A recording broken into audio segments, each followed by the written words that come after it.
सभी अतिथि शिक्षकों को मेरा नमस्कार। फ्रेंड्स, मैं फिर से उपस्थित हूँ आपके लिए आज बहुत ही महत्वपूर्ण जानकारी लेकर। क्या क्या समस्याएं होती है मैं उसके बारे में आपको बताने वाला हूँ। जैसे क्या हो रहा है, बहुत सारे मेरे फ्रेंड ने क्वेश्चन किया है कि जो स्कूल मिलने वाला है वो किसको स्कूल मिलता है।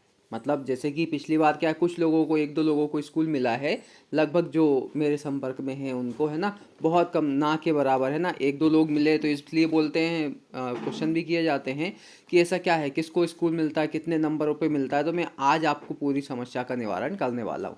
जैसे मैंने थंबनेल में तो लगाया है 175 प्लस तो वर्ग 1 में, 168 प्लस तो वर्ग 2 में, और 160 प्लस तो वर्ग 3 में हो सकता है। लेकिन फ्रेंड्स, मैं यहाँ पर आपका पूरा कन्फ्यूज़न सोल्व करता हूँ। क्या कन्फ्यूज़न है आपका, देखिए फ्रेंड्स। मान के चलिए, सबसे पहली चीज़ तो क्या है, मान लो आपका गांव यहाँ पर है ना, आपका गांव है, ठीक है ना। अब गांव से क्या है, लगभग लगभग आप कितनी दूरी तक स्कूल चॉइस फिलिंग करते हो, ये डिपेंड करता है फ्रेंड्स, है ना। जैसे आप मैक्सिमम कहाँ तक करोगे, मान के चलो 40, 10, 20, 25, 30, 5, 6 या 2-4 किलोमीटर, इतने के दायरे में आप स्कूल की चॉइस फिलिंग करते हो। जिससे मेरे कुछ फ्रेंड्स पूछते हैं कि जो ज़िला है उसकी मेरिट लिस्ट क्या है। तो देखो फ्रेंड्स, कोई भी है, एक बात मान के चलिए, हम सीहोर ज़िले को ले लेते हैं। किसको? सीहोर ज़िले को ले लेते हैं। अब सीहोर ज़िले को आपने ले लिया है, और इसी सीहोर ज़िले में आपको पता है बुधनी भी आता है। क्या आता है? बुधनी भी आता है। अगर कोई व्यक्ति सीहोर ज़िले में बैठा हुआ है तो डायरेक्ट बुधनी में वो चॉइस फिलिंग नहीं करेगा। जाहिर सी बात है फ्रेंड्स। दूसरी कंडीशन बोला जाता है इतनी दूर मिला है। तो देखो फ्रेंड्स, कोई भी है अगर वो करना ही चाहता है तो वो कर सकता है, अदरवाइज इतनी दूर वो स्कूल चॉइस फिलिंग नहीं करता है। क्योंकि मैंने ये प्रूफ के साथ देखा हुआ है। यहाँ तक कि जैसे स्कूल मिल सकता है 167 में भी, वर्ग 2 में स्कूल मिल सकता है, बिल्कुल मिल सकता है, कोई भी दिक्कत नहीं है। लेकिन कंडीशन ये है कि जिस संकुल में आप फॉर्म भर रहे हो, क्या हो रहा है, जिस संकुल में आप फॉर्म भर रहे हो उसमें कितने नंबर वाले व्यक्ति ने फॉर्म भरा है। ठीक है ना भाई, ऐसा थोड़ा है कि एक व्यक्ति ने उठाया एमपी के सभी स्कूल को चॉइस फिलिंग में डाल दिया।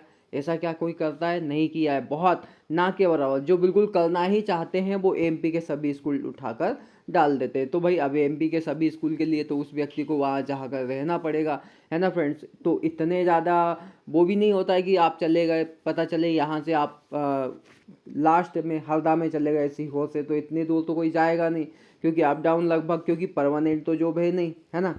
ठीक है, टाइम पास कह सकते हैं कि कुछ समय के लिए ये जॉब दी गई है। तो फ्रेंड्स, आपको ये याद रखना है कि यहाँ पर मेरिट क्या बनेगी, ये कोई इफेक्ट नहीं डालती कितनी मेरिट है, कितने नंबर है। क्योंकि भाई मेरिट बनती है ना, तो या तो वो जिले वाइज बने, डिस्ट्रिक्ट वाइज बने, है ना, या फिर वो संभाग की बने, है ना। किसकी बने? संभाग की बने। लेकिन आपको पता है, आप खुद चॉइस फिलिंग कर रहे हो तो बहुत कम ऐसे स्टूडेंट है, विद्यार्थी है, या बहुत कम, माफ़ कीजिएगा, शिक्षक है जिन्होंने चॉइस फिलिंग में 160 किलोमीटर दूरी तक के स्कूल चॉइस फिल किए हैं। ये पॉसिबल ही नहीं है फ्रेंड्स। क्योंकि सबसे पहले तो वो सोचेगा कि मैं जाऊंगा या नहीं जाऊंगा। अगर उसने चॉइस फिलिंग भी कर दी है ना फ्रेंड्स, तो चॉइस फिलिंग करने के बाद वो इतनी दूर तो नहीं जाएगा। रियर केस में कोई एक दो टीचर जा सकते हैं जिनको लगता है कि वास्तव में हमें करना चाहिए। क्योंकि वैसे तो फ्रेंड्स ये है कि आपको कुछ प्रॉफिट मिलता है यदि आप कितने 200 दिन कर लेते हो, है ना।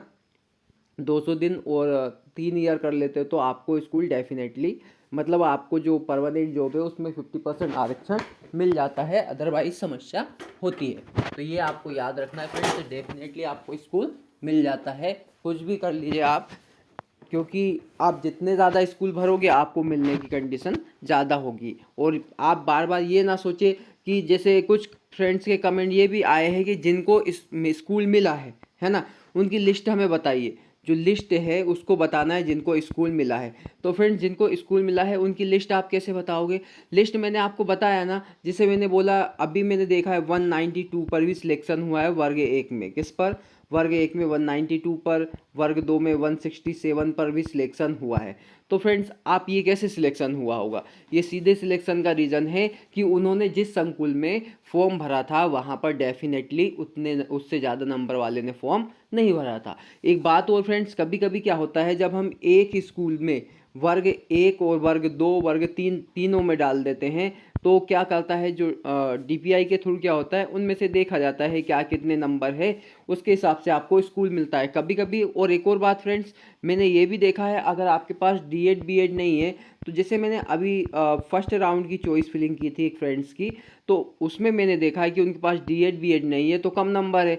पर कम नंबर तो होने दो, लेकिन जिन स्कूलों को मैंने भरा है वो सेकंड काउंसलिंग में भी खाली है। क्या है, तो लगभग D.Ed B.Ed की भी समस्या 100% तो श्योर नहीं हो सकते, लेकिन D.Ed B.Ed की समस्या भी होती है, क्योंकि वो सोचते हैं दूसरे राउंड में हो सकता है कोई डाल देगा। बाकी अदर स्कूल में जहाँ खाली था वहाँ भर चुका है। ठीक है ना फ्रेंड्स।